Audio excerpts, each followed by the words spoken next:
Right, ladies and gentlemen, quite a lot to cover today in terms of news updates. So let's actually start getting through it. Let's actually start off with the first one. So the case of Notta. For those of you who watched my video around this is basically the guy who said whites were equivalent to dogs, they were less than human, blah, blah, blah. If you haven't already seen the video, I'll link it. You can go watch it. Anyway, apparently the Human Rights Commission's actually done the impossible. They're taking the case to the Equality Court. And apparently all of you, ladies and gentlemen, who did complain meant that they actually paid attention, which shows you that when you get involved in forms of public discourse, you actually make it very well known that you don't really like these things, you do actually get an outcome. And in this instance, yep, you've got the outcome you wanted. He's going to the Equality Court for his anti-white remarks.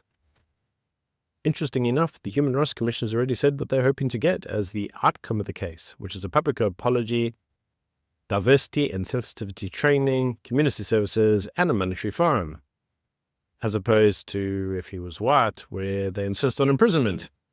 Many such cases. Anyway, moving on to the next news story. Now, for those of you who watched my video last week, you would have noticed that the budget that never was didn't happen.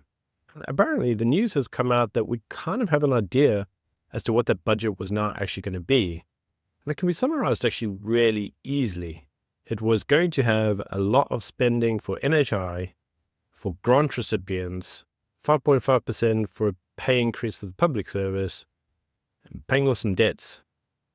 Now, you see, this has all been raised as a form of an alarm. You see, because in terms of South Africa, we have a problem. This is what they typically refer to as the fiscal multiplier. And before I get any further telling you about this, if you haven't already, remember to subscribe to the channel, hit the bell icon, subscribe to the channel, help a brother out. Anyway, so the fiscal multiplier is basically if you spend R1, you expect to get R1 or more in terms of value.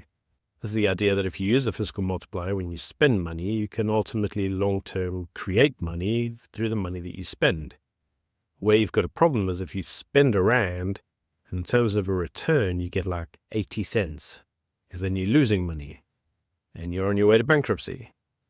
And so countries that have a negative fiscal multiplier, where they basically get less than 1 times the value that they spend, in other words, they spend R1 and they get R1, those countries are usually failing.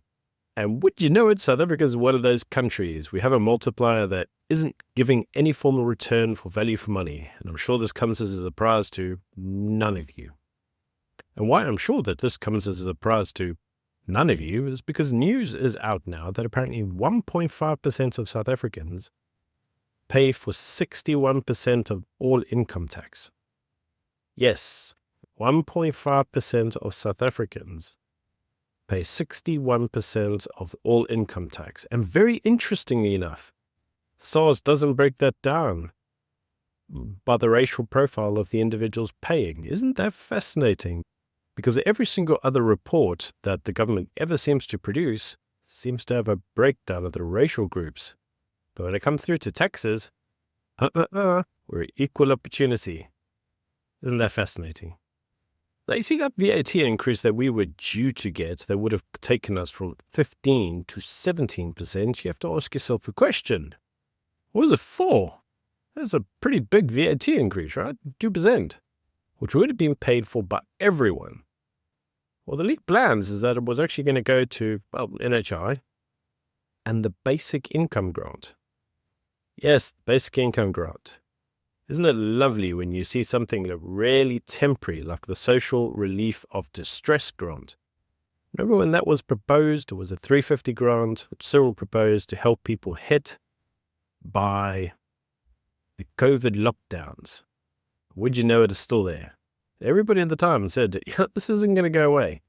It's going to ultimately become the basis of the basic income grant. And it has. So who exactly is shocked by this? No one. No one. Because you see, it was obvious that it was going to go this way. Because it's an easy way to buy votes. But it's not all bad news, because news is out that we could be off the money laundering grey list by October. Only 2 items remain. One of the big items is around prosecution of money laundering, which never happens. Because the MBA is useless. But in any case, it looks like we could be off the grey listing list by October, which may mean, well, I don't actually know what it means anymore, because once upon a time it meant that it was harder to bring money into the country because you had to kind of vet it and make sure that it wasn't illegal, it wasn't stolen cash, wasn't going to sit in your sofa or something. But I think we're beyond that now. The ease of doing business with South Africa in terms of cash inflows isn't actually where people's problems arise anymore. People's actual problems revolve around like energy grids, because we don't have one. They also revolve around the unemployment crisis, because you see, when people don't have employment, they start to lack skills, they start to lose experience, and they become unemployable. Unemployed individuals still need to eat, so they resort to crime. And in a country riddled by crime like ours, you can kind of see why. But at the time of recording, the cabinet, the ministers, are all having a big powwow. They're all met this morning in big fashion. They announced that they were going to meet in order to, redo this budget and see if they could get consensus. I don't have to ask the question, what consensus could they possibly get? Because you see, the only way for them to get out of this now, given our fiscal multiplier, given that we don't get any value for money with the government sector, is to privatize. But privatizing itself is not that straightforward, because there's a number of forms of red tape that make privatizing almost impossible. Let us use the communication sector as an example. One way to privatize that would be, Starlink. Oh, we can't get it because of BE. You see, similar things would happen in terms of the energy systems. You could potentially privatize some of Fiscal, but then the government insists on putting preferential treatment and BE quotas, which means that you inevitably get the BE tax, you get an increase in costs, and ultimately things like electricity become unaffordable. And that's problematic. So you can go to the private sector and say, we need help. Yeah, we'll help you. Like, but you got to help us on our terms. You got to do this, and this, and this. It's going to cost you twice the amount of money, and it's going to be grossly inefficient. So the private sector just goes, yeah, there's other countries to invest in, like Brazil. We'll go there instead. And this becomes all interesting because, as you all know, we have the return of load shedding. And Gwede Mantashe has been the person designated to help bring down the costs of energy to South Africa.